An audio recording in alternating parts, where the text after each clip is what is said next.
नमस्कार दोस्तों, कैसे हैं आप लोग। स्वागत है आपका अपनी ज्ञान की खिड़की में। आज ज्ञान की खिड़की में हम बात करने वाले हैं ओएसआई मॉडल की। तो ओएसआई मॉडल बहुत लेंथी टॉपिक है, इसलिए आज की वीडियो थोड़ी लंबी होने वाली है। आज की वीडियो में हम डिस्कस करेंगे ओएसआई मॉडल और उसकी लेयर्स को। तो आइए बिना किसी देरी के हम अपनी वीडियो की शुरुआत करते हैं और बात करते हैं ओएसआई मॉडल। ओएसआई का फुल फॉर्म होता है open system interconnection model. International organisation for standardisation means ISO ने अलग अलग नेटवर्क पर स्टडी की और उसके बाद सन 1978 में ओएसआई मॉडल को डेवलप किया। ओएसआई मॉडल डिस्क्राइब करता है, क्या डिस्क्राइब करता है, किसी भी नेटवर्क में कोई डेटा या इंफॉर्मेशन कैसे सेंड की जा रही है, कैसे रिसीव की जा रही है। मींस ओएसआई मॉडल एक कंसेप्चुअल फ्रेमवर्क है जिसका यूज किसी नेटवर्क सिस्टम के लिए किया जाता है। यह मॉडल लॉजिकली फंक्शंस और रूल्स के सेट का एक ग्रुप बना देता है जिसे हम प्रोटोकॉल कहते हैं। यह दो या दो से अधिक पार्टीज के बीच में कनेक्शन इस्टेब्लिश करने के लिए यूज किया जाता है। ओएसआई मॉडल में टोटल 7 लेयर्स होती हैं और हर एक लेयर का अलग अलग काम होता है। मॉडल में लेयर्स किसी दूसरी लेयर पर डिपेंडेंट नहीं हो, लेकिन एक लेयर से दूसरी लेयर में डेटा ट्रांसमिट होता रहता है। तो आइए अब हम बात करते हैं ओएसआई मॉडल की लेयर्स के बारे में। तो ओएसआई मॉडल में टोटल कितनी लेयर है? 7 लेयर है। दिए गए डायग्राम से आप समझ सकते हैं। सबसे पहली है हमारी फिजिकल लेयर, नेक्स्ट है हमारी डेटा लिंक लेयर, उसके बाद आती है नेटवर्क लेयर, फिर आती है ट्रांसपोर्ट लेयर, नेक्स्ट आती है हमारी सेशन लेयर, उसके बाद आती है प्रेजेंटेशन लेयर और लास्ट में आती है हमारी एप्लीकेशन लेयर। तो इनके सीक्वेंस को याद करने का एक तरीका है। मीन्स आप ऐसे याद कर सकते हैं, प्यारा दोस्त नकुल तृप्ति की शादी पर आएगा। तो मीन्स इसमें प्यारा मतलब फिजिकल लेयर पी से, दोस्त means data link layer, Nakul means network layer, Tripti means transport layer, उसके बाद शादी मीन्स सेशन लेयर हो गई, पर मतलब प्रेजेंटेशन लेयर और आएगा मीन्स एप्लीकेशन लेयर। इस तरीके से इससे आप इसके सीक्वेंस को याद कर सकते हैं। जो शुरू की 3 लेयर होती हैं means physical layer, data link layer और नेटवर्क लेयर, तो इन तीनों को क्या बोलते हैं? लोअर लेयर भी बोला जाता है या आप बोल लीजिए हार्डवेयर लेयर भी बोला जा सकता है। 4th लेयर जो होती है मींस जो ट्रांसपोर्ट लेयर होती है उसे क्या बोलते हैं? ओएसआई का हार्ट बोला जा सकता है। इसके बाद 5th, 6th और 7th layer means session layer, presentation layer और जो हमारी आती है कौन सी, उसके बाद एप्लीकेशन लेयर। इनको अपर लेयर के नाम से भी जानते हैं, अपर लेयर बोल सकते हैं, सॉफ्टवेयर लेयर बोल सकते हैं या यूजर सपोर्ट लेयर के नाम से भी जाना जाता है। तो सबसे पहले आती है हमारी फिजिकल लेयर। ये सबसे लोअर लेयर होती है। यह इलेक्ट्रिक और फिजिकल कनेक्शन के लिए रिस्पॉन्सिबल होती है।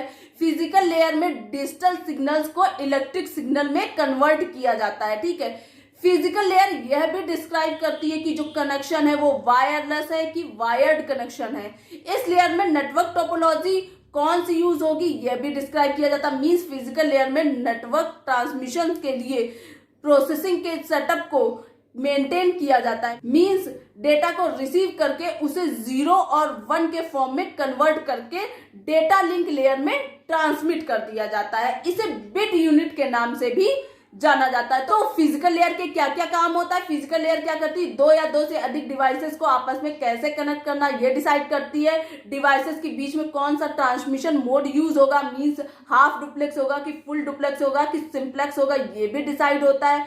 कौन सी टोपोलॉजी यूज होगी ये भी इसमें डिसाइड होता है। इंफॉर्मेशन को ट्रांसमिट करने के लिए सिग्नल क्या होंगे ये भी फिजिकल लेयर में ही डिसाइड होता है। ये सब काम क्या हो गया? फिजिकल लेयर द्वारा किए जाते हैं। इसके बाद नेक्स्ट कौन सी आ जाती है? हमारी डेटा लिंक लेयर। तो डेटा लिंक लेयर में क्या होता है? डेटा को फ्रेम के फॉर्म में रिप्रेजेंट किया जाता है। ठीक है, इसमें बिट डेटा को फ्रेम में कन्वर्ट कर दिया जाता है और एक एक एड्रेस प्रोवाइड कर दिया जाता है। इस लेयर में फिजिकल लेयर से आए हुए डेटा की एरर को भी चेक किया जाता है। Means data link layer check करता है कि जो भी डेटा आगे नेक्स्ट लेयर पर ट्रांसमिट होगा वो एरर फ्री है कि नहीं। अब जो ये लेयर होती है इसमें 2 सब लेयर होती है means MAC media access control और LLC means logic link control. ये 2 सब लेयर होती। इस लेयर में नेटवर्क लेयर द्वारा भेजे गए पैकेट्स को एनकोड और डिकोड भी किया जाता है। इसे फ्रेम यूनिट नाम से भी जाना जाता है। तो डेटा लिंक लेयर क्या क्या काम करती है? यह लेयर फिजिकल लेयर से आए हुए डेटा को क्या करती है? फ्रेम में ट्रांसलेट करती है। डेटा लिंक लेयर का मेन काम क्या होता है? फ्लो कंट्रोलिंग का होता है। ये डेटा के रेट को मेंटेन करते हैं। मींस डेटा का जो फ्लो है वो सेम होना चाहिए सेंडर टू रिसीवर तक, इसका फ्लो चेंज नहीं होना चाहिए जिससे डेटा करप्ट ना हो सके। इसके बाद नेक्स्ट क्या है कि यह एरर को कंट्रोल करती है। मींस चेक करती है कि जो फिजिकल लेयर से डेटा आया हुआ है वो एरर फ्री है कि नहीं, उसमें कोई एरर तो नहीं है। इसके बाद नेक्स्ट क्या होता है इसका काम? इसका काम ये भी होता है, ये भी डिसाइड करती है कि किस डिवाइस को पहले एक्सेस देना है और किस डिवाइस को बाद में एक्सेस देना है। मींस कौन सी डिवाइस पहले डेटा को सर्व करेगी, रिसीव करेगी, और कौन सी डिवाइस बाद में करेगी, कौन सा डेटा पहले ट्रांसमिट होना है। इसके बाद नेक्स्ट आती है हमारी नेटवर्क लेयर। तो इस लेयर में डेटा को पैकेट्स के फॉर्म में रिप्रेजेंट किया जाता है। ठीक है, जब डेटा नेटवर्क लेयर पे रिसीव होता है तो उसके सोर्स और डेस्टिनेशन एड्रेस को चेक किया जाता है। पैकेट क्या होता है? फ्रेम का कलेक्शन होता है। मींस नेटवर्क लेयर में यह भी डिसाइड होता है कि जो डेटा है वो किस पाथ से होकर डेस्टिनेशन पर पहुंचाया जाए जिससे पैकेट जल्दी पहुंचे और सही जगह पर ट्रांसमिट हो। इस लेयर को पैकेट यूनिट के नाम से भी जाना जाता है। अब बात कर लेते हैं इसके जो मेन काम क्या क्या होते हैं नेटवर्क लेयर की। ये logical address means IP address provide कराती है। ये बेस्ट पाथ सेलेक्ट करके डेटा पैकेट को डेस्टिनेशन तक पहुंचाने का भी काम करती है। इसके बाद जो होता है, जो नेटवर्क लेयर होती है वो फ्रेम के हेडर में सोर्स और डेस्टिनेशन के एड्रेस को ऐड करती है। एड्रेस का यूज डिवाइस को आइडेंटिफाई करने के लिए किया जाता है। इसके बाद नेक्स्ट आता है हमारा ट्रांसपोर्ट लेयर। तो ट्रांसपोर्ट लेयर में क्या होता है? ट्रांसपोर्ट लेयर में डेटा को डेटाग्राम के फॉर्म में रिप्रेजेंट किया जाता है। इस लेयर में यह इंश्योर किया जाता है कि जो रिसीवर के पास डेटा उसी सीक्वेंस में पहुंचे जिस सीक्वेंस में सेंडर ने डेटा को ट्रांसमिट किया है, मींस सेंड किया है, और डेटा रिपीट ना हो, मींस उसकी कॉपीज ना सेंड हो। इस लेयर में यह भी चेक किया जाता है, इंश्योर किया जाता है कि जो डेटा सेंड किया गया वो कंप्लीट है कि नहीं है।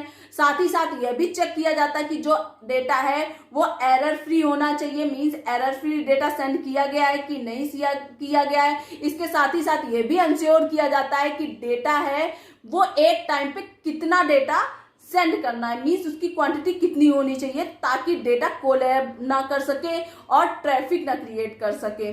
ठीक है, इसे सेगमेंट यूनिट के नाम से भी जाना जाता है क्योंकि ये सेगमेंट्स के फॉर्म में डेटा को ट्रांसमिट करता है।